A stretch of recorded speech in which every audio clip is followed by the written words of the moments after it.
여군년 주제에 여기가 어디라고? 감히 앉아 있는 거야? 국방부에서 왔든 어디서 왔든 여군년은 저 뒤로 꺼져. 육군 준장이 낯선 여군. 소장의 전투화를 구두로 밀치며 수백 명이 지켜보는 가운데 공개적으로 모욕을 퍼붓습니다. 하지만 5분 후 그는 자신이 저지른 일이 얼마나 치명적인 실수였는지 깨닫게 되는데요. 과연 이 강당에서 무슨 일이 벌어진 걸까요? 영상 보시기 전에 구독과 좋아요 한번 눌러주시면 세상 사연에 큰 힘이 됩니다. 무료로 할 수 있는 소중한 응원, 더 좋은 이야기로 보답하겠습니다. 이제 시작하겠습니다. 경기도 연천군에 위치한 육군 제28보병사단 사령부 강당에는 팽팽한 긴장감이 흐르고 있었다. 태풍부대 창설 기념식을 앞두고 수백 명의 장교들이 속속 모여들었다. 강당 안은 이미 전투복을 입은 영관급 장교들로 가득 차 있었고 대령 진급을 앞둔 중령들은 서로 명함을 교환하며 인맥을 다지느라 분주했다. 계급장의 무궁화가 빛나는 대령들은 여유로운 표정으로 담소를 나누었다. 그들은 오늘 새로 부임하는 사단장이 누구인지 궁금해하며 각자의 추측을 늘어놓았다. 맨 앞줄 귀빈석 가장자리에 한 여성이 단정하게 정좌하고 있었다. 그녀는 갓 다림질한 전투복을 입고 있었고 어깨에는 별 2개가 선명하게 새겨진 금색 소장 계급장이 달려 있었다. 하지만 그녀의 외모는 너무나 젊어 보였다. 주변의 대령들은 그녀를 힐끗힐끗 쳐다보면서도 별 관심을 기울이지 않았다. 국방부나 육군본부에서 파견된 행정장교 정도로 여기는 듯했다. 어떤 대령은 저렇게 젊은 여군이 어떻게 소장까지 달았을까 하는 의아한 표정을 지었지만 그것도 잠시뿐이었다. 곧 다시 옆 동료와 대화에 빠져들었다. 그녀의 이름은 서희강이었다. 그녀는 대한민국 육군 제707 특수임무단에서 전설적인 전공을 세운 인물이었다. 북한 핵시설 정찰 작전에서 홀로 적진을 돌파하여 핵심 정보를 빼낸 일화는 군 내부에서 전설처럼 회자되었다. 시리아 내전 지역에서 인질로 잡힌 한국인을 구출한 작전에서도 그녀는 선봉에 섰다. 그 공로로 화랑무 공훈장을 받았지만 특수부대의 특성상 그녀의 얼굴과 이름은 일반에게 알려지지 않았다. 대한민국 역대 최연소 소장으로 발탁되어 제28보병사단장으로 부임하게 된 그녀였지만 이 취임식 전까지 잠행 중이었기에 사단 내에서 그녀의 얼굴을 아는 사람은 극소수에 불과했다. 서희강은 강당을 둘러보았다. 장교들의 표정에서 긴장과 기대가 교차하는 것이 느껴졌다. 새로운 사단장이 어떤 사람일지 자신의 보직에 영향을 미치지는 않을지 걱정하는 이들도 있었다. 그녀는 조용히 앞을 응시하며 단정한 자세를 유지했다. 707 특임대에서 단련된 그녀에게 이런 대규모 행사장의 긴장감은 아무것도 아니었다. 생사가 오가는 작전 현장에 비하면 말이다. 강당 뒤쪽에서 웅성거리는 소리가 들렸다. 장교들이 일제히 뒤를 돌아보았다. 강당 문이 열리며 한 남성 장성이 당당한 걸음으로 들어섰다. 그는 제28보병사단 제82보 병여단장 독고철 준장이었다. 어깨에 별 하나가 빛나는 준장 계급장을 단 그는 육군사관학교를 수석으로 졸업하고 전형적인 엘리트 코스를 밟아온 인물이었다. 보병학교 교관, 육군본부 작전참모, 연대장을 거쳐 45의 젊은 나이에 준장으로 진급했다. 그의 이력만 보면 차기 사단장 후보감이었다. 하지만 독고철의 실제 모습은 이력서와는 달랐다. 그는 오만함이 하늘을 찔렀고 부하들을 함부로 대하기로 유명했다. 여단 내에서는 그를 폭군이라고 불렀다. 부하 대대장들은 그의 눈밖에 나지 않으려고 전전긍긍했고 중대장급 장교들은 그와 마주치는 것조차 두려워했다. 독고철은 자신의 명령이 곧 법이라고 생각했고 조금이라도 마음에 들지 않으면 가차없이 질책을 퍼부었다. 그의 모욕적인 언사는 이미 사단 내에서 문제가 되어 몇 차례 익명 제보가 들어왔지만 그때마다 그의 빽빽한 인맥이 그를 보호했다. 독고철은 강당 안을 둘러보며 자신이 평소 앉던 상석을 향해 걸어갔다. 그런데 이상했다. 자신이 늘 앉던 그 자리, 귀빈석 맨 앞줄 가장자리에 낯선 여군 장성이 앉아 있었다. 독고철의 미간이 찌푸려졌다. 소장 계급장을 달고 있는 저 여자는 누구인가? 국방부에서 온 감찰관인가? 아니면 육군본부 인사참모부의 누군가인가? 하지만 그가 알고 있는 여군 장성 중에 저렇게 젊은 사람은 없었다. 독고철은 자신의 수행비서인 김대위를 불렀다. 김대위는 30대 초반의 성실한 장교로 여단장의 비서 업무를 맡고 있었다. 그는 다이아몬드 3개의 대위 계급장을 달고 있었다. 독고철이 턱짓으로 서희강을 가리키며 낮은 목소리로 말했다. 저 자리 비우게 해. 김대위는 난처한 표정을 지었다. 저 자리는 귀빈석이었고 소장 계급장을 단 분에게 자리를 비우라고 말하는 것은 예의가 아니었다. 하지만 독고철 준장의 명령을 거역할 수도 없었다. 김대위는 조심스럽게 서희강에게 다가갔다. 그는 최대한 공손한 태도로 말했다.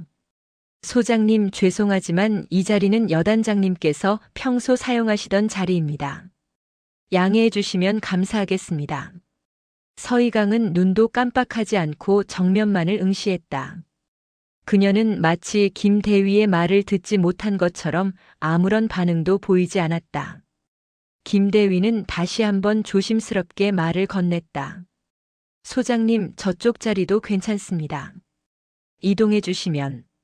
서희강은 여전히 침묵을 유지했다. 그녀의 표정은 평온했지만 그 눈빛에는 어떤 날카로움이 서려 있었다. 김대위는 땀이 등줄기를 타고 흘렀다.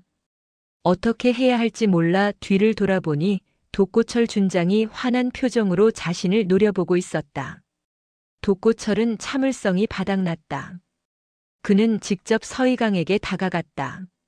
주변의 대령들이 긴장한 표정으로 두 사람을 바라보았다. 독고철은 서희강 바로 앞에 섰다. 그는 자신의 구두 끝으로 서희강의 전투화를 밀듯이 건드렸다. 한 번, 두 번. 그의 목소리는 낮았지만 위협적이었다. 어이 소장. 여기가 어디라고 감히 앉아 있는 거야. 좋은 말로 할 때 저 뒤로 가. 강당의 모든 시선이 두 사람에게 집중되었다. 수백 명의 장교들이 숨을 죽이고 지켜보았다. 독고철은 서희강이 여전히 반응이 없자 더욱 기세등등해졌다. 그는 욕설을 섞어가며 그녀를 모욕하기 시작했다. 여기가 내 놀이터냐? 아, 국방부에서 왔어? 그래서 뭐? 여기는 야전이야, 야전. 책상머리에서 서류나 보던 것들이 여기 와서 설치면 안 돼. 주변의 참모 대령들은 독고철의 기세에 눌려 어색하게 웃으며 방관했다. 누구도 나서서 말리지 않았다. 독고철 준장의 비위를 거스르면 자신의 보직에 영향이 있을까 두려웠기 때문이다. 서희강은 여전히 움직이지 않았다. 그녀의 눈은 정면을 응시하고 있었고 표정은 미동도 하지 않았다. 독고철은 한술 더 떴다. 그는 더욱 낮은 목소리로 차마 입에 담기 힘든 모욕적인 말을 쏟아냈다. 강당 안은 정적으로 가득 찼다. 누구도 감히 입을 열지 못했다. 바로 그때였다. 강당 뒤쪽에서 군악대의 연주가 울려 퍼졌다. 애국가 전주가 장엄하게 흐르기 시작했다. 행사가 시작되는 신호였다. 사회를 맡은 사단 인사참모 대령이 단상으로 올라가 마이크를 잡았다. 그의 목소리가 강당 전체에 울려 퍼졌다. 지금부터 제28보병사단 신임 사단장 서희강 소장님의 취임식을 시작하겠습니다. 국민 의례에 앞서 신임 사단장님께서 입장하시겠습니다. 순간 강당 안의 공기가 얼어붙었다. 독고철의 얼굴이 흑빛으로 변했다. 그의 눈이 커졌고 입이 벌어졌다. 주변의 대령들도 놀란 표정으로 서로를 쳐다보았다. 저 젊은 여군 소장이 바로 새로 부임하는 사단장이라는 말인가. 서희강은 천천히 자리에서 일어났다. 그녀는 독고철을 똑바로 쳐다보았다. 그 눈빛은 707 특수임무단 시절 수많은 사선을 넘나들며 다져진 서늘한 날카로움이 서려 있었다. 생과 사의 경계에서 임무를 수행하며 단련된 그 눈빛 앞에서 독고철은 얼어붙었다. 그는 입술을 달싹였지만 아무 말도 나오지 않았다. 서희강은 굳어버린 독고철을 지나쳐 걸었다. 그녀의 걸음은 당당했다. 전투화가 강당 바닥을 밟을 때마다 묵직한 소리가 울렸다. 수백 명의 장교들이 일제히 차렷 자세를 취했다. 서희강은 단상 위로 올라갔다. 그녀는 단상에서 강당을 내려다보았다. 그녀의 시선이 독고철에게 잠시 머물렀다가 다시 앞으로 향했다. 독고철은 그 자리에 굳어서 서 있었다. 그의 머릿속은 하얗게 비어버렸다. 방금 전 자신이 한 말들이 주마등처럼 스쳐 지나갔다. 새로 부임하는 사단장에게, 그것도 자신의 상관에게 그런 모욕을 가했다는 사실이 믿기지 않았다. 그의 등에서 식은땀이 흘러내렸다. 주변 대령들의 시선이 따가웠다. 독고철은 자신의 군 생활이 이 순간 끝났다는 것을 직감했다. 독고철 준장이 제82보병 여단장으로 부임한 지 이제 1년 6개월이 되었다. 그 짧은 기간 동안 여단은 공포 정치의 현장으로 변했다. 독고철은 육군사관학교 39기를 수석으로 졸업했다. 그의 졸업 당시 성적은 전 과목 평균 95점 이상이었고 체력 검정에서도 만점을 받았다. 소위로 임관한 후 그는 GOP 소대장, 사단 작전과 육군본부 작전 참모를 거치며 탄탄한 이력을 쌓았다. 중령 시절에는 최전방 연대장으로 복무하며 사단 최우수 연대로 선정되는 성과를 냈다. 그의 승진 속도는 동기들 중에서도 가장 빨랐다. 하지만 독고철에게는 치명적인 결함이 있었다. 그는 자신의 능력을 과신했고 타인을 무시하는 경향이 있었다. 그에게 부하는 자신의 실적을 쌓기 위한 도구에 불과했다. 연대장 시절 그는 혹독한 훈련으로 부대원들을 몰아붙였다. 한겨울에도 새벽 체력 단련을 강행했고 조금이라도 기준에 미달하면 가차없이 질책을 퍼부었다. 연대 내에서 자살 시도가 2건 발생했고 정신과 치료를 받는 병사가 급증했다. 하지만 부대 평가 점수만은 높았다. 그리고 그것이 독고철에게는 전부였다. 준장으로 진급한 후 독고철의 오만함은 더욱 심해졌다. 그는 어깨에 별 하나를 달자마자 자신이 특별한 존재가 되었다고 믿었다. 여단장실에는 그의 화려한 경력이 액자로 걸려 있었다. 육사 수석 졸업 증서, 우수 연대장 표창, 각종 훈장과 포상. 그는 그것들을 볼 때마다 자신이 선택받은 엘리트라는 확신에 차올랐다. 여단 참모들은 독고철과의 회의 시간을 두려워했다. 그는 보고서에서 사소한 오타라도 발견하면 참모를 호되게 꾸짖었다.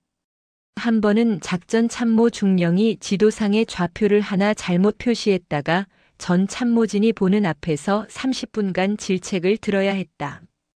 독고철은 그때 이렇게 말했다. 이런 식으로 일하면 전쟁 나면 우리 여단 전체가 죽는다는 거 모르나? 중령 달고도 이 모양이야? 그 중령은 다음 날 사표를 냈다. 20년 군 생활의 끝이었다. 독고철은 그 소식을 듣고도 전혀 개의치 않았다. 오히려 실력 없는 자가 스스로 물러난 것이라며 만족해했다. 여단 예하 대대장들의 처지는 더욱 비참했다. 독고철은 매주 월요일 아침 대대장 회의를 열었다. 그 회의는 보통 3시간 이상 진행되었다. 독고철은 각 대대의 훈련 결과, 장비 가동률, 심지어 병사 식당의 잔반량까지 일일이 따졌다. 기준에 미달하는 대대장은 가차없이 질책당했다. 회의실을 나서는 대대장들의 얼굴은 늘 창백했다. 그 중에서도 특히 독고철의 분노를 자주 샀던 사람은 제3대 대장 박중령이었다. 박중령은 학군 출신으로 현장에서 뼈가 굵은 군인이었다. 그는 병사들을 아끼고 현실적인 훈련을 중시했다. 하지만 그것이 독고철의 눈에는 나약함으로 비쳤다. 독고철은 박중령을 회의 때마다 표적으로 삼았다. 박중령, 당신 대대 사격 평균 점수가 여단 최하위네. 이게 대대장이 할 짓인가? 여단장님, 탄약 배당량이 부족해서 충분한 사전 훈련이. 변명하지 마. 탄약이 부족하면 자세 훈련이라도 철저히 시키면 되잖아. 결국 당신이 무능한 거야. 박중령은 그 자리에서 모욕을 참아야 했다. 무궁화 2개를 단 중령이 별 하나 앞에서는 아무 말도 할 수 없었다. 박중령은 결국 건강상의 이유로 예편 신청을 냈다. 하지만 실제로는 독고철의 괴롭힘을 더 이상 견딜 수 없었기 때문이었다. 독고철의 만행은 장교들에게만 국한되지 않았다. 그는 여단 순시를 나갈 때면 병사들에게도 가혹했다. 한 번은 GOP 소초를 방문했을 때 일이었다. 당신은 혹한기였고 기온은 영하 15도까지 떨어진 상태였다. 독고철은 병사들의 동계복장 상태를 점검하다가 한 병사의 방한화가 제대로 손질되지 않은 것을 발견했다. 그는 그 자리에서 소초장인 하사를 호되게 질책했다. 이게 뭐야? 전방 경계 근무 서는 병사가 이런 식이면 되겠어? 죄송합니다. 바로 시정하겠습니다. 죄송하다고 되는 줄 아나? 당장 전 소초원 집합시켜. 지금부터 1시간 동안 장비 점검 재실시해. 영하의 날씨에 병사들은 야외에서 1시간 동안 서서 장비를 재점검해야 했다. 그날 밤 2명의 병사가 동상으로 의무대에 실려갔다. 독고철은 그 보고를 받고도 아무런 죄책감을 느끼지 않았다. 오히려 군기가 바로 잡혔다며 만족스러워했다. 여단 내부에서는 독고철에 대한 불만이 끌어올랐다. 누군가 익명으로 국방부 신문고에 제보했다. 감찰이 나왔지만 독고철은 교묘하게 빠져나갔다. 그의 인맥이 작동했다. 육군사관학교 동기 중 한 명이 육군본부 인사참모부에 근무하고 있었고 또 다른 동기는 국방부 감찰관실에 있었다. 감찰 결과는 단순 경고로 마무리되었다. 독고철은 더욱 기고만장해졌다. 오늘도 독고철은 자신만만했다. 새로운 사단장이 부임한다는 소식을 들었지만 그는 전혀 긴장하지 않았다. 오히려 새 사단장에게 자신의 능력을 보여줄 기회라고 생각했다. 그는 여단의 우수한 훈련 성적과 높은 전투 준비 태세를 앞세워 사단장의 신임을 얻을 자신이 있었다. 어쩌면 다음 사단장 자리는 자신의 것이 될 수도 있다는 기대감마저 있었다. 독고철은 강당에 들어서며 주변을 둘러보았다. 대령들이 자신을 보고 경례를 했다. 그는 가볍게 답례하며 자신의 자리로 향했다. 귀빈석 맨 앞줄, 그가 늘 앉던 그 자리. 그런데 이상했다. 낯선 여군 장성이 그 자리에 앉아 있었다. 독고철은 순간 당혹스러웠다. 소장 계급장을 단 저 여자는 누구인가? 국방부에서 온 인사참모인가? 아니면 감찰관인가? 하지만 독고철이 알고 있는 여군 장성 중에 저렇게 젊은 사람은 없었다. 그는 짜증이 났다. 자신이 늘 앉던 자리를 누가 차지하고 있다는 사실이 불쾌했다.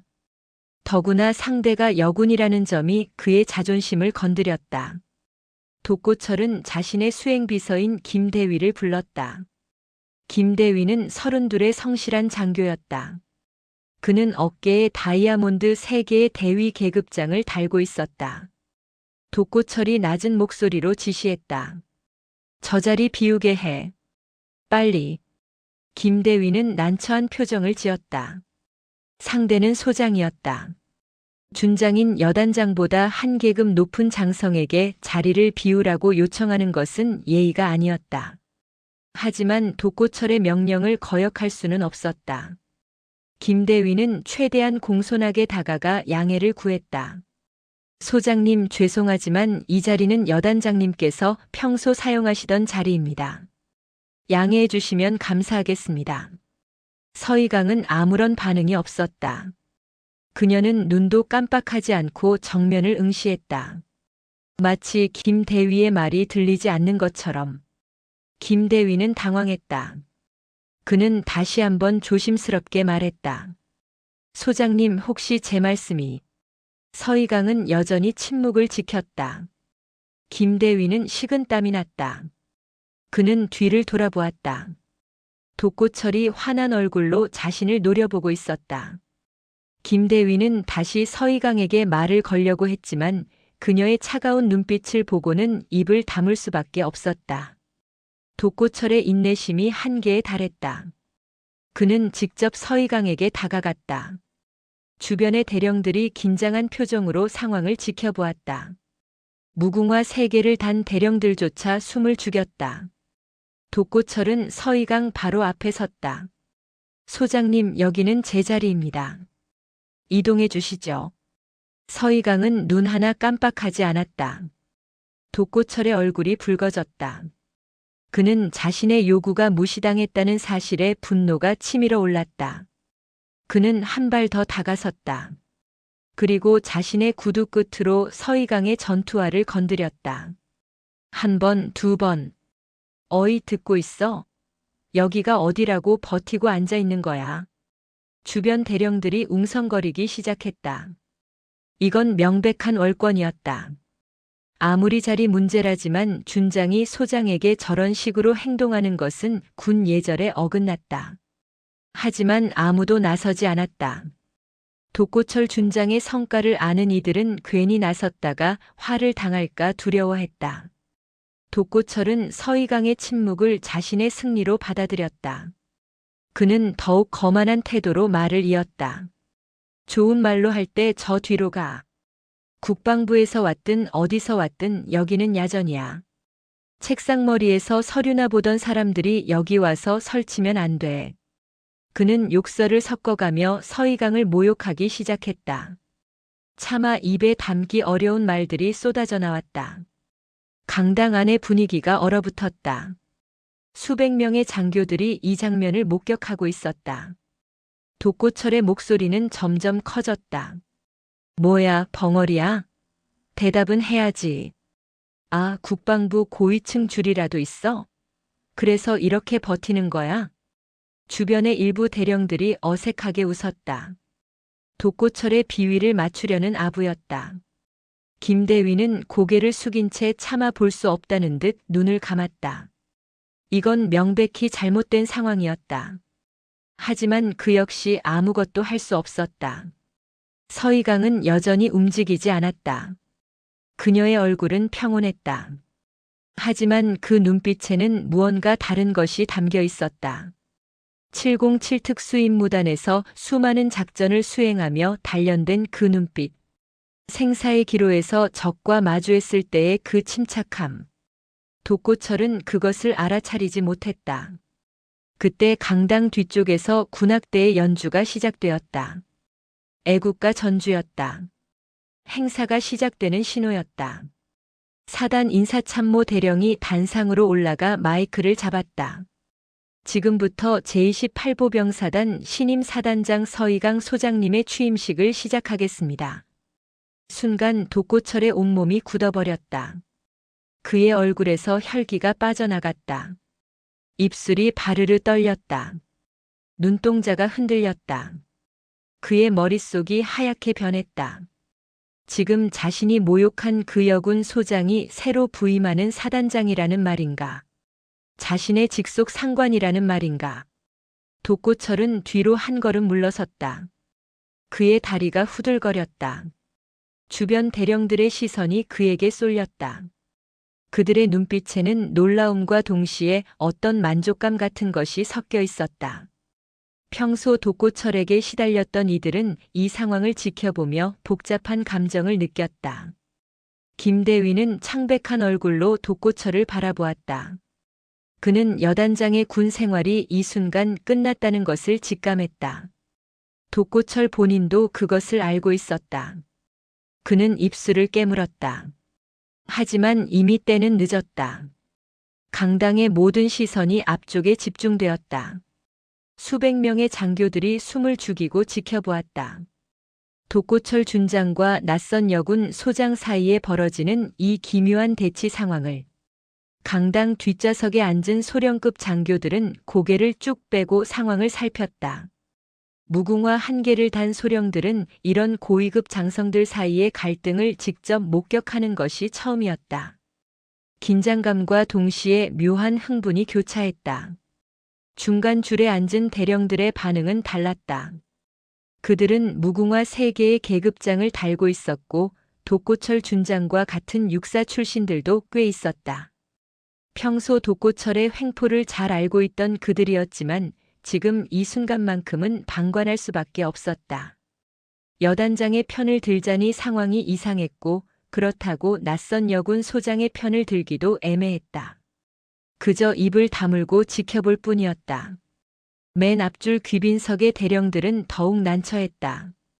그들은 독고철과 불과 2~3미터 거리에 앉아 있었다. 독고철의 목소리가 또렷하게 들렸고 그가 내뱉는 모욕적인 말들을 한마디도 놓치지 않고 들을 수 있었다.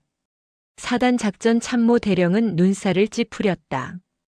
이건 명백히 잘못된 상황이었다. 준장이 소장에게 저런 식으로 행동하는 것은 군 기강에 어긋났다.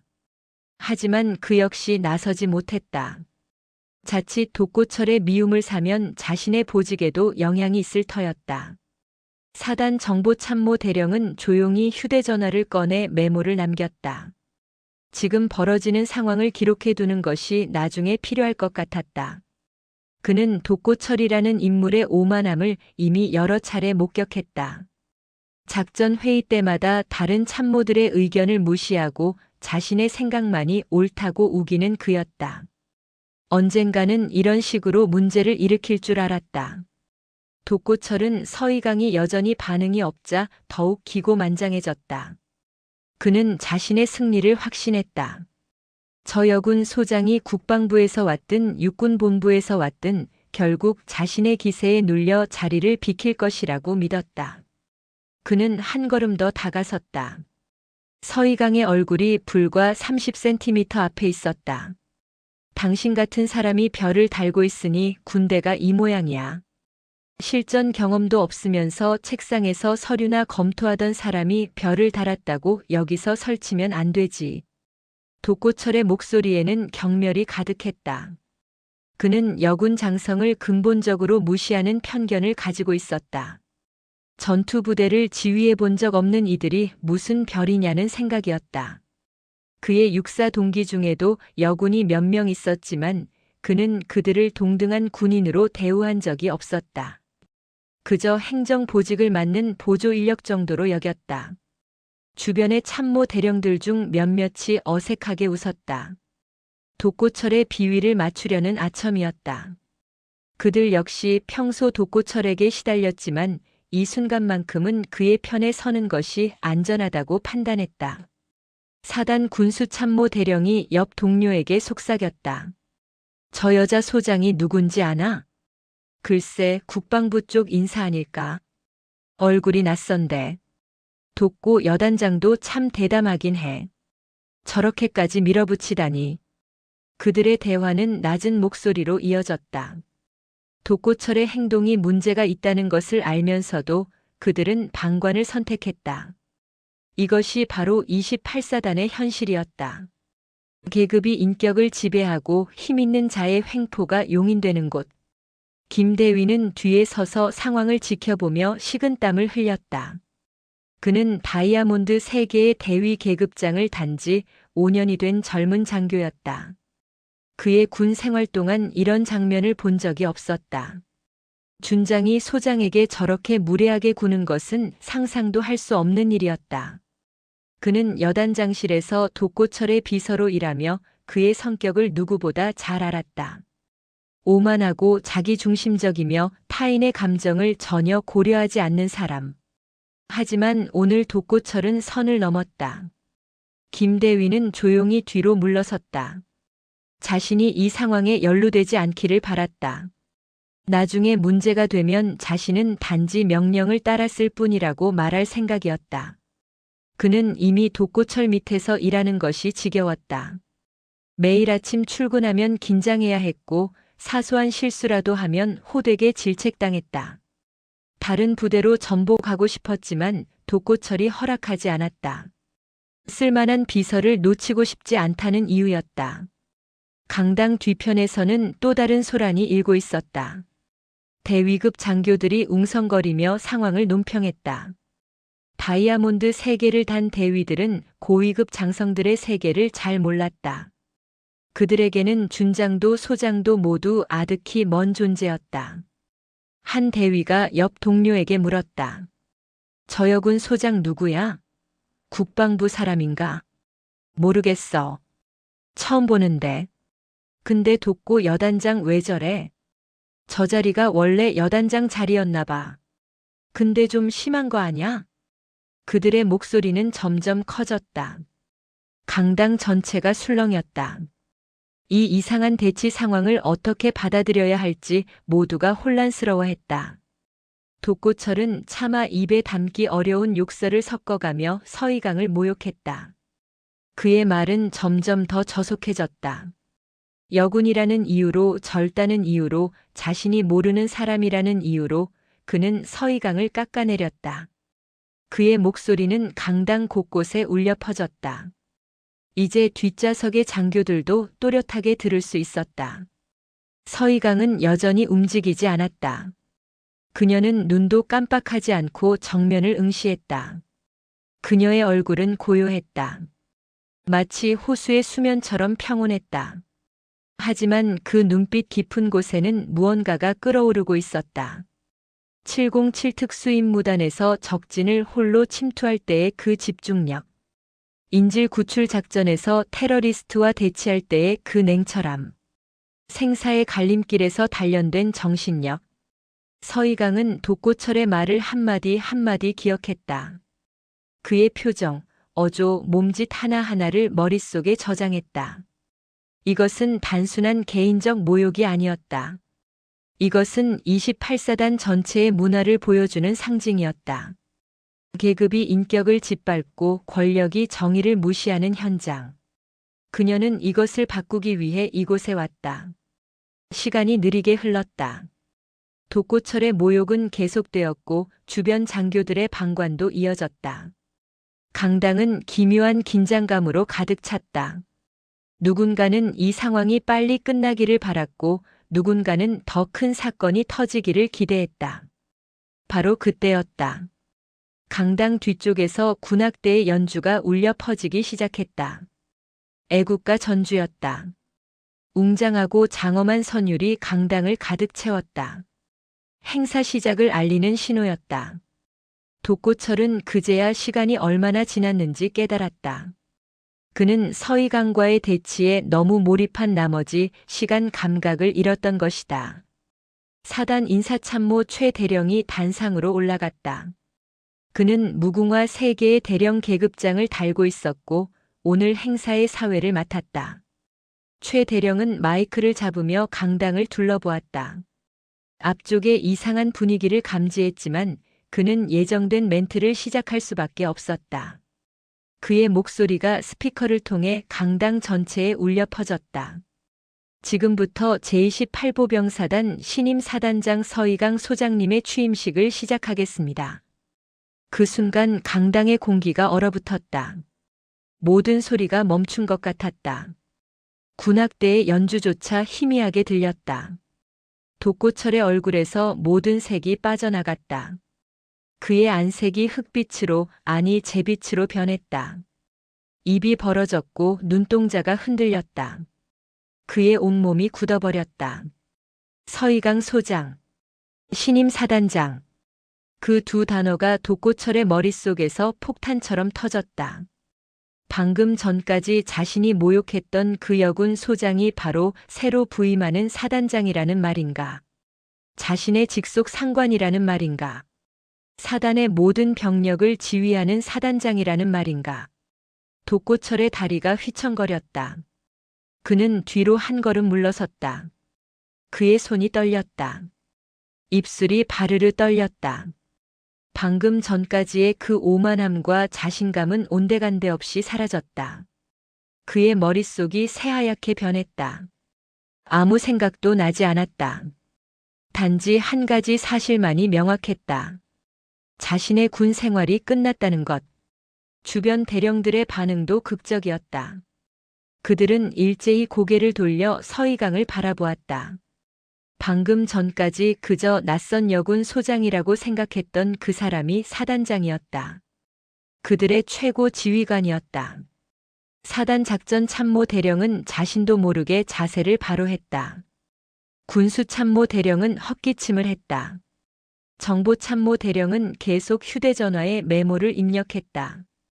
이 역사적인 순간을 빠짐없이 기록하면서 앞줄에 앉았던 다른 장교들도 긴장했다. 그들 중 일부는 독고철의 모욕에 동조하며 웃었던 자들이었다. 그들은 이제 자신들의 행동이 어떤 결과를 가져올지 두려워했다. 새 사단장의 첫인상이 최악이었다. 그것도 자신들이 방관하는 가운데 김대위는 창백한 얼굴로 멍하니 서 있었다. 그는 독고철 준장의 비서였다. 여단장이 파멸하면 자신도 영향을 받을 것이었다. 그의 앞날이 불투명해졌다. 하지만 동시에 묘한 해방감도 느꼈다. 이제 독고철의 횡포에서 벗어날 수 있겠구나 하는. 강당 뒤쪽의 소령과 대위들도 충격에 빠졌다. 그들은 서로의 얼굴을 쳐다보았다. 방금 무슨 일이 벌어진 건가? 여단장이 사단장에게 저런 짓을 했다는 말인가? 일부는 독고철을 동정했고 일부는 통쾌했다. 평소 독고철의 횡포에 시달렸던 이들은 이 상황을 지켜보며 카타르시스를 느꼈다. 서희강은 천천히 자리에서 일어났다. 그녀의 움직임은 우아했다. 급하거나 당황한 기색이 전혀 없었다. 그녀는 독고철을 똑바로 쳐다보았다. 그 눈빛은 차갑고 날카로웠다. 707 특수임무단 시절 수없이 적과 대치하며 단련된 그 눈빛. 죽음의 문턱을 넘나들며 얻은 담대함이 서려 있었다. 독고철은 그 눈빛을 마주하고는 더욱 위축되었다. 그는 본능적으로 알았다. 저 사람은 자신과 다른 차원의 군인이라는 것을, 저 눈빛은 생사의 현장에서 단련된 것이라는 것을, 자신이 아무리 육사 출신이고 엘리트 코스를 밟았어도 실전 경험에서는 비교가 되지 않는다는 것을. 서희강은 독고철을 지나쳐 걸었다. 그녀의 걸음은 당당했다. 전투화가 강당 바닥을 밟을 때마다 묵직한 소리가 울렸다. 수백 명의 장교들이 일제히 차렷 자세를 취했다. 그들의 시선이 모두 서희강을 따라갔다. 서희강은 단상으로 향했다. 계단을 하나씩 올랐다. 그리고 단상 중앙에 섰다. 그녀는 강당을 내려다보았다. 수백 명의 장교들, 28사단의 핵심 인력들. 그들의 눈에는 놀라움, 호기심, 두려움, 기대가 뒤섞여 있었다. 서희강의 시선이 독고철에게 잠시 머물렀다. 독고철은 그 자리에 굳어서 서 있었다. 그의 얼굴은 여전히 잿빛이었고 눈동자는 초점을 잃은 듯 했다. 서희강은 다시 전체를 바라보았다. 그녀의 입가에 희미한 미소가 떠올랐다. 하지만 그것은 따뜻한 미소가 아니었다. 차갑고 단호한 어떤 결의가 담긴 미소였다. 28사단의 새로운 역사가 지금 시작되고 있었다. 단상에 선 서희강은 마이크 앞에 섰다. 그녀는 원고를 꺼내지 않았다. 준비된 취임사 따위는 필요 없었다. 지금 이 순간 그녀가 목격한 것, 그것이 바로 28사단의 현주소였기 때문이다. 강당은 숨소리조차 들리지 않을 만큼 조용해졌다. 수백 명의 장교들이 숨을 죽이고 새 사단장을 바라보았다. 서희강은 천천히 입을 열었다. 그녀의 목소리는 낮았지만 강당 전체에 울려 퍼졌다. 마이크가 필요 없을 정도로 명확하고 또렷한 발성이었다. 707 특수임무단에서 야간 침투 작전 시 무전으로 단련된 목소리였다. 나는 오늘 이 사단에서 계급이 인격을 지배하는 추악한 현장을 목격했습니다. 첫 문장부터 강당이 술렁였다. 장교들은 서로의 얼굴을 쳐다보았다. 새 사단장의 취임 사치고는 너무나 이례적인 시작이었다. 보통은 부대의 영광스러운 역사를 칭송하고 앞으로의 포부를 밝히는 것이 관례였다. 하지만 서이강은 그런 관례를 무시했다. 제28보병사단 태풍부대는 6.25 전쟁 당시 춘천 전투에서 북한군 제2군단을 저지하며 혁혁한 전공을 세운 부대입니다. 수많은 장병들이 목숨을 바쳐 이 나라를 지켰습니다. 그 영광스러운 역사 위에 지금 우리가 서 있습니다. 서이강은 잠시 말을 멈추었다. 그녀의 시선이 독고철에게 향했다. 독고철은 여전히 앞줄에 굳어선 채 서 있었다. 그의 얼굴은 창백했고 이마에는 식은땀이 맺혀 있었다. 하지만 오늘 내가 본 것은 무엇입니까? 부하를 소모품으로 여기고 동료를 멸시하며 계급장을 무기로 타인의 인격을 짓밟는 자가 별을 달고 있었습니다. 강당이 다시 술렁였다. 이번에는 더 크게. 서이강이 독고철을 직접 거론하지는 않았지만 모든 장교들이 누구를 말하는지 알고 있었다. 방금 전 그 장면을 목격했기 때문이다. 나는 육군 사관학교를 나오지 않았습니다. 학사장교 출신입니다. 하지만 707 특수임무단에서 15년간 복무하며 이 나라를 지키기 위해 목숨을 걸었습니다. 북한 핵시설 정찰 작전, 해외 인질 구출 작전, 대테러 작전. 나는 사선을 넘나들며 대한민국 국민의 안전을 지켰습니다.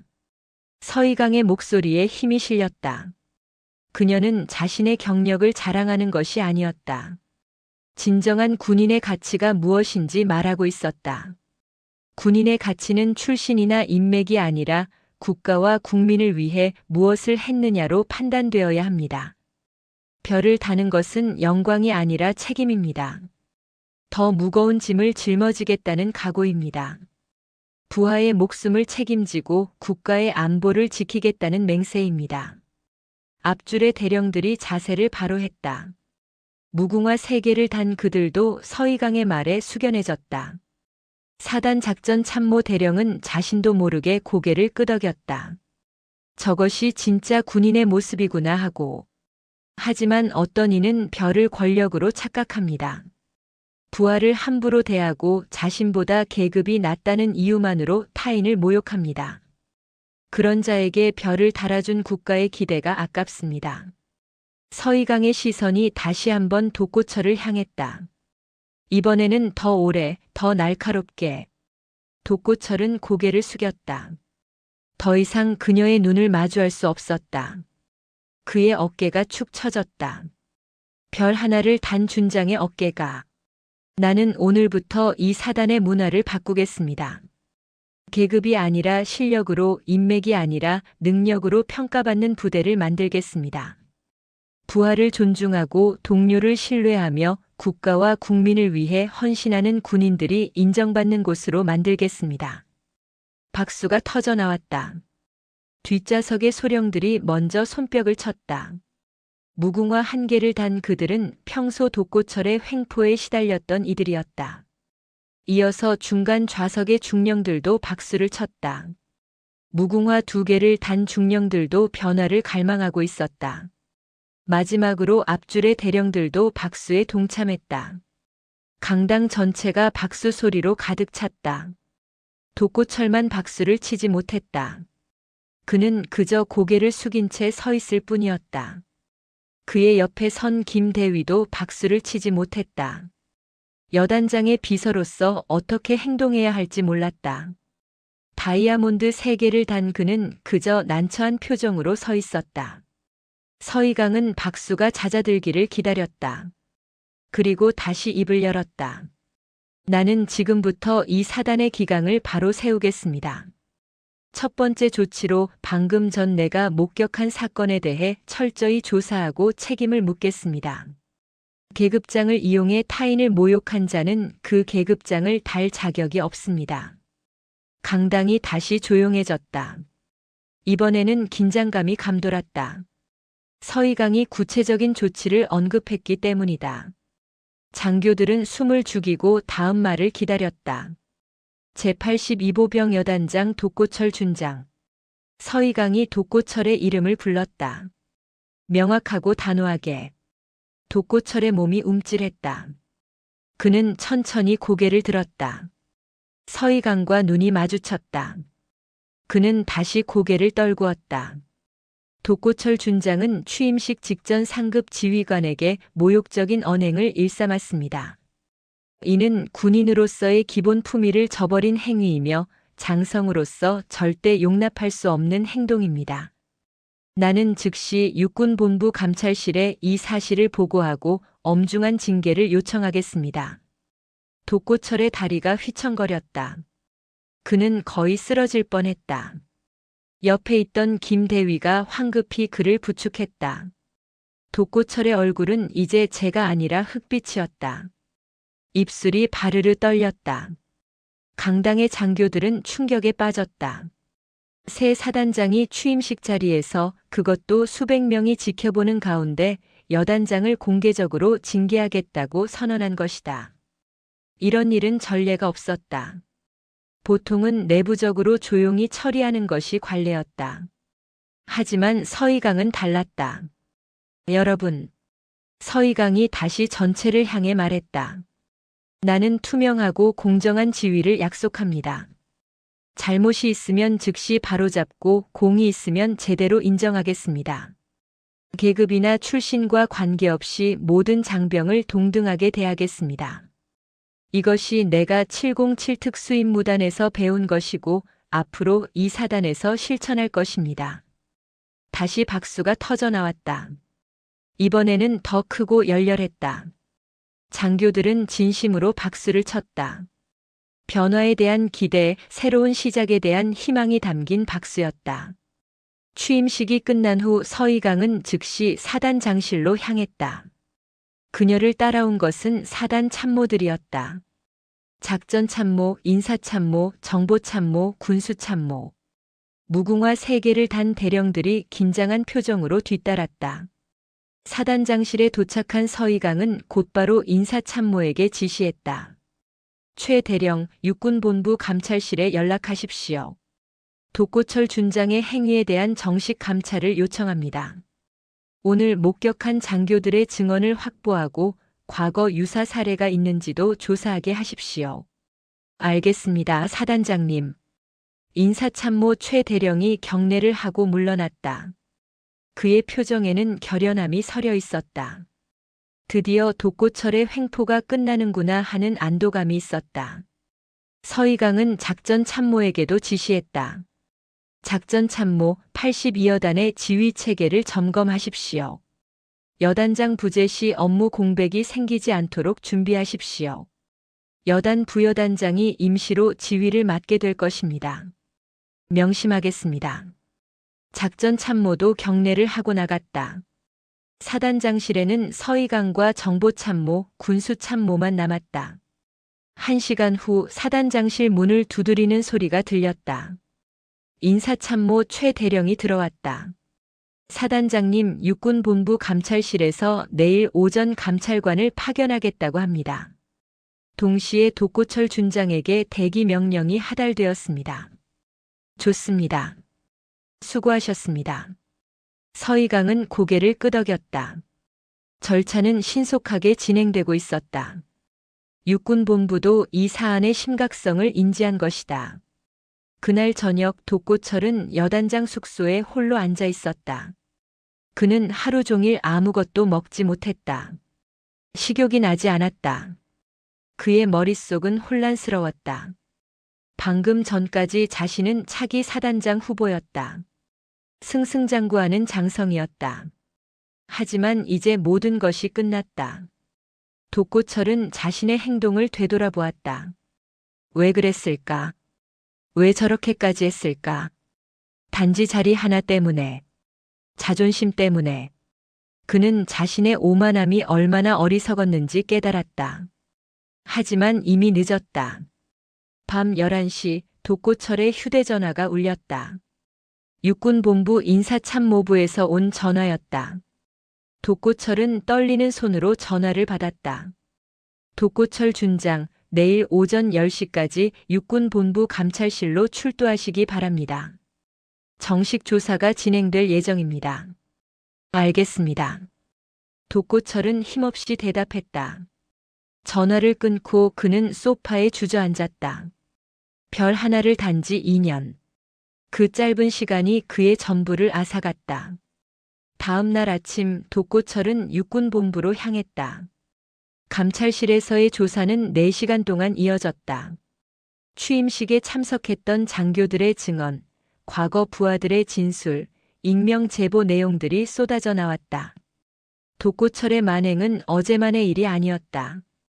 1년 6개월간 계속되어 온 조직적 폭력이었다. 일주일 후 징계위원회가 열렸다. 결과는 보직 해임 및 강등 심사였다. 독고철은 82여단 장직에서 해임되었고 육군본부 대기 발령을 받았다. 이는 사실상 전역 수순이었다. 그의 군 생활 25년이 이렇게 끝나는 것이었다. 독고철이 여단을 떠나던 날 그는 마지막으로 서이강 사단장을 찾아갔다. 그는 사단장실 앞에서 무릎을 꿇었다. 문이 열렸고 서이강이 나왔다. 독고철은 고개를 조아리며 말했다. 사단장님 죄송합니다. 제가 잘못했습니다. 한 번만 용서해 주십시오. 서이강은 독고철을 내려다보았다.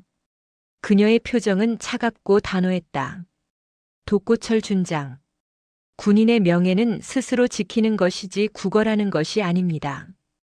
당신은 25년간 별을 향해 달려왔지만 정작 별의 무게가 무엇인지는 깨닫지 못했습니다. 별은 권력이 아니라 책임입니다. 그것을 이제라도 배우십시오. 독고철은 더 이상 아무 말도 하지 못했다. 그는 천천히 일어나 경례를 했다. 서이강은 답례를 하지 않았다. 독고철은 고개를 숙인 채 사단장실을 떠났다. 복도를 걸으며 독고철은 눈물을 흘렸다. 그는 자신이 무엇을 잃었는지 이제야 깨달았다. 부하들의 신뢰, 동료들의 존경, 그리고 군인으로서의 명예.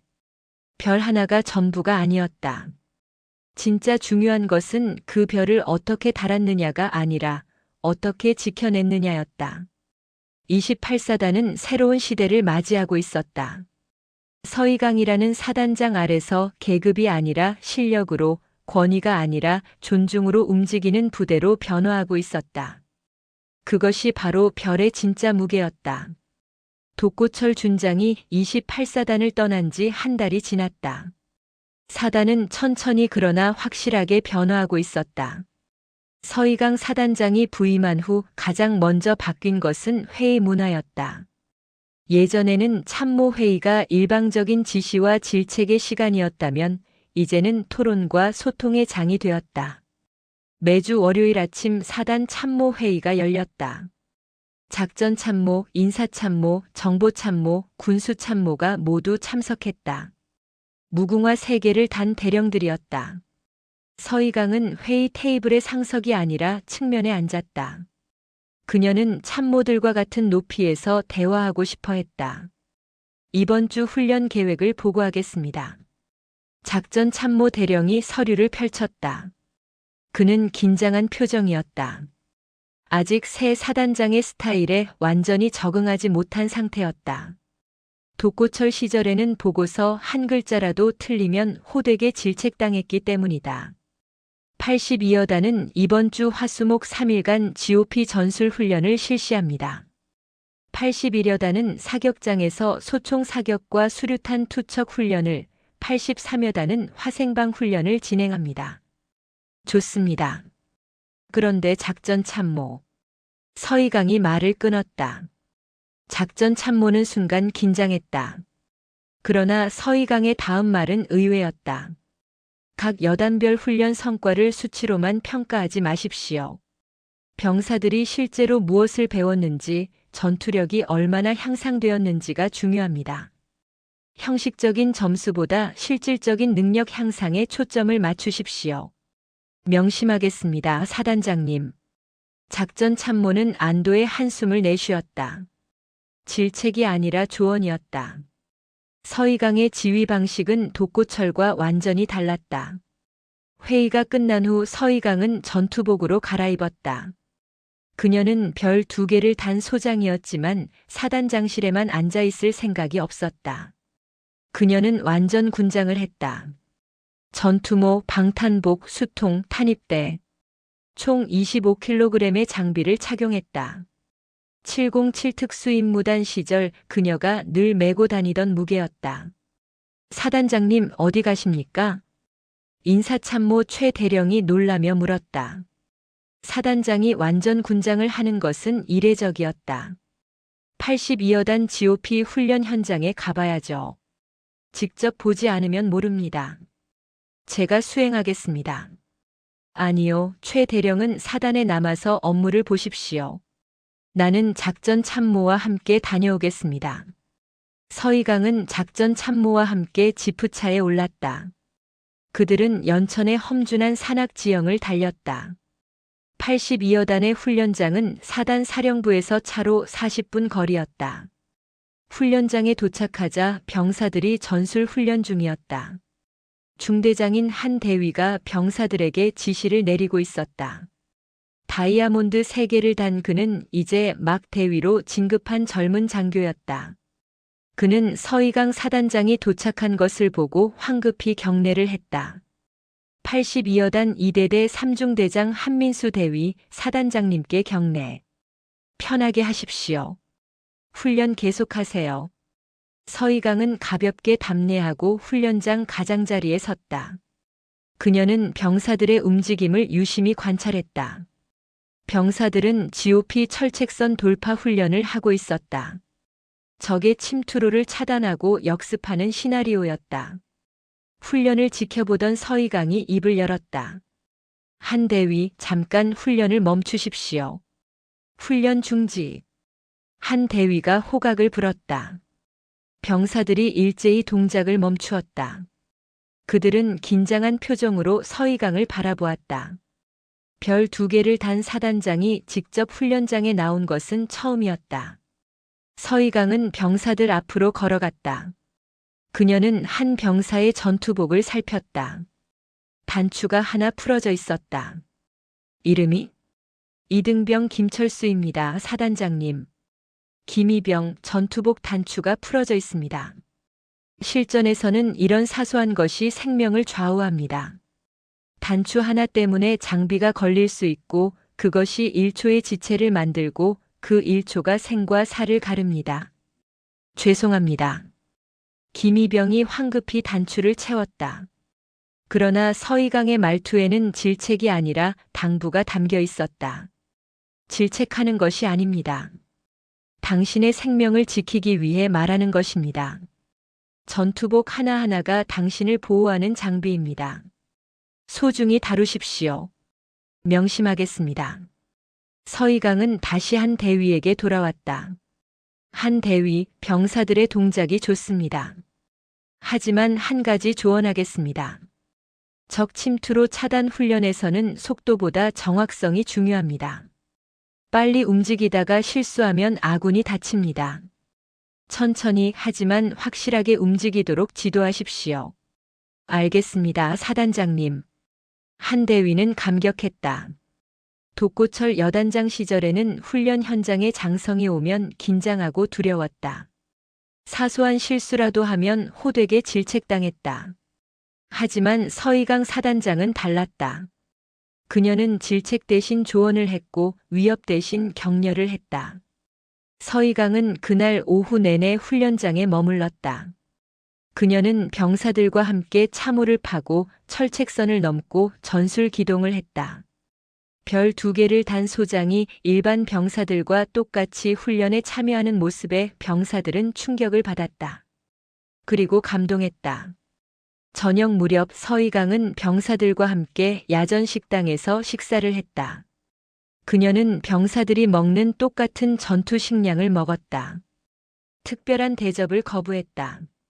맛이 어떻습니까? 서희강이 옆에 앉은 병사에게 물었다. 그 병사는 상병 계급장을 달고 있었다. 괜찮습니다, 사단장님. 솔직히 말하십시오. 나는 병사들의 솔직한 의견을 듣고 싶습니다. 상병은 주저하다가 조심스럽게 입을 열었다. 사실 좀 짭니다. 국이 너무 짜서 물을 많이 마시게 됩니다. 그렇군요. 고맙습니다. 솔직한 의견을 말해줘서. 서희강은 메모장에 그 내용을 적었다. 다음 날 그녀는 군수 참모에게 지시했다. 야전 식당의 간 조절을 개선하라고. 군수 참모 대령은 즉시 조치했다. 급양병들에게 재교육을 실시하고 식단표를 재검토했다. 이런 작은 변화들이 쌓이면서 28사단의 분위기가 달라졌다. 병사들은 이제 자신들의 목소리가 들린다는 것을 알았다. 사단장이 직접 현장에 나와 그들의 이야기를 듣는다는 것을, 그리고 그것이 실제 개선으로 이어진다는 것을. 독고철이 군림하던 시절의 공포 정치는 완전히 사라졌다. 이제 28사단은 계급이 아니라 실력으로 평가받는 곳이 되었다. 능력 있는 장교는 출신과 관계없이 중요한 보직을 맡았다. 학군 출신 중령이 여단 작전 참모가 되었고 학사장교 출신 소령이 대대장으로 발탁되었다. 과거 독고철 시절에는 상상할 수 없는 일이었다. 여단과 대대 단위에서도 변화가 일어났다. 대대장 회의는 더 이상 일방적인 질책의 시간이 아니었다. 각 대대의 고충을 듣고 해결책을 찾는 시간이 되었다. 중령들은 무궁화 두 개를 단 자신들의 목소리가 존중받는다는 것을 느꼈다. 3개월이 지났다. 28사단의 전투 준비 태세는 크게 향상되었다. 병사들의 사기가 올라갔고 장교들의 사명감이 되살아났다. 육군본부의 평가에서 28사단은 전방 사단 중 최우수 평가를 받았다. 하지만 서희강은 그 공을 자신에게 돌리지 않았다. 그녀는 모든 공을 현장의 장병들에게 돌렸다. 한편 독고철은 경기도 여주의 육군 야전교육대에서 교관으로 복무하고 있었다. 그는 강등 처분을 받아 대령 계급장을 달고 있었다.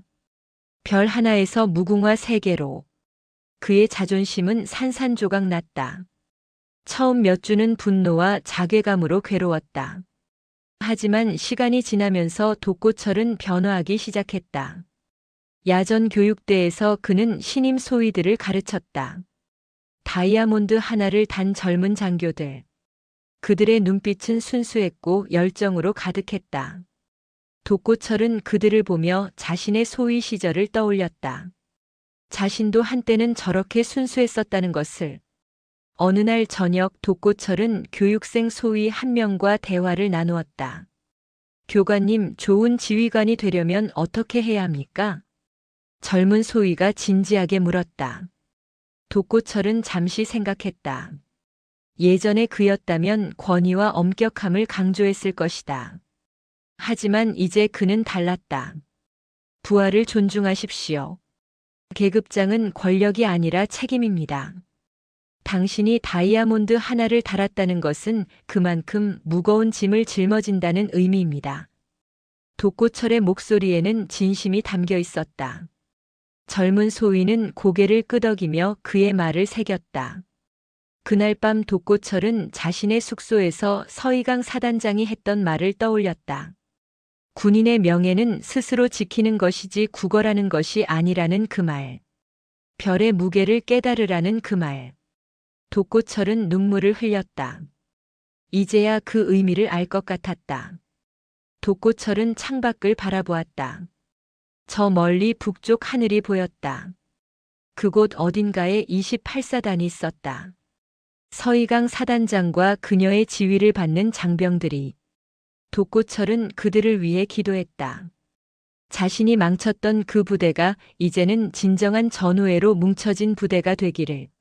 한편 연천의 28사단 사령부에서는 또 하루가 시작되고 있었다. 서희강 사단장은 이른 아침 사단 지휘소에 나와 북한군 동향을 점검했다. 정보참모 대령이 최신 정보를 보고했다. 사단장님, 어젯밤 비무장지대에서 특이 동향은 없었습니다. 적의 전방 부대 움직임도 정상 범위 내입니다. 좋습니다. 하지만 경계를 늦추지 마십시오. 평시에 대비하지 않으면 전시에 후회합니다. 명심하겠습니다. 서희강은 창밖을 바라보았다. 저 너머에 휴전선이 있었다. 대한민국의 최전방. 70년 넘게 이어진 분단의 상처. 하지만 동시에 대한민국을 지키는 최후의 보루. 28사단 태풍 부대는 이제 진정한 의미의 강한 부대가 되었다. 권위가 아니라 신뢰로, 공포가 아니라 존중으로 단결된 부대. 서희강이 꿈꾸던 바로 그 모습이었다. 사단장실로 돌아온 서희강은 책상 위에 서류를 정리했다. 그녀의 시선이 창밖 연병장으로 향했다. 병사들이 아침 점호를 받고 있었다. 그들의 구령 소리가 또렷하게 들렸다. 하나, 둘, 셋, 넷. 힘차고 생기 넘치는 목소리였다. 서희강은 미소를 지었다. 이것이 바로 그녀가 원했던 것이었다. 한 명 한 명이 자신의 가치를 인정받고 서로를 신뢰하며 국가를 위해 헌신하는 부대. 계급장이 아니라 인격으로 존중받는 곳. 저녁이 되자 서희강은 다시 전투복으로 갈아입고 연병장으로 나갔다. 그녀는 병사들과 함께 저녁 체력 단련을 했다. 별 2개를 단 소장이 일반 병사들과 함께 구보를 하고 팔굽혀펴기를 하고 턱걸이를 했다. 병사들은 그런 사단장을 보며 더욱 열심히 훈련했다. 그녀가 보여주는 것이 바로 진짜 리더십이었다. 밤이 깊어갔다. 28사단 사령부의 불빛이 하나둘 꺼졌다. 하지만 작전 상황실의 불빛만은 밤새도록 켜져 있었다. 당직 장교들이 북한군 동향을 24시간 감시했다. 대한민국의 안보는 단 하루도 쉬지 않았다. 연천의 밤하늘에는 별이 총총했다. 수없이 많은 별들. 그중 어떤 별은 밝게 빛났고 어떤 별은 희미하게 깜빡였다. 하지만 모든 별은 제자리에서 자신의 역할을 했다. 28사단의 장병들도 마찬가지였다. 소장에서 2등병까지 각자의 자리에서 최선을 다했다. 대한민국 최전방 태풍 부대는 이제 진정한 전우회로 뭉친 무적의 사단으로 거듭났다. 그들은 북녘을 향해 매섭게 응시하고 있었다. 언제든 조국을 지킬 준비가 되어 있었다. 그것이 바로 28사단의 새로운 모습이었고 서희강 사단장이 만들어낸 변화였다. 별의 진정한 무게를 아는 지휘관 아래서 부대는 더욱 강해졌다. 오늘 이야기 어떠셨나요? 계급장은 권력의 상징이 아니라 책임의 무게입니다. 높은 자리에 오를수록 더 많은 일을 섬겨야 하고 더 큰 짐을 짊어져야 합니다. 진정한 리더는 권위로 군림하는 사람이 아니라 신뢰로 이끄는 사람입니다. 오만함은 결국 스스로를 무너뜨리지만 겸손함은 주변을 일으켜 세웁니다. 여러분이 어떤 자리에 계시든 그 자리의 진정한 무게를 깨닫고 책임감 있게 살아가시길 바랍니다.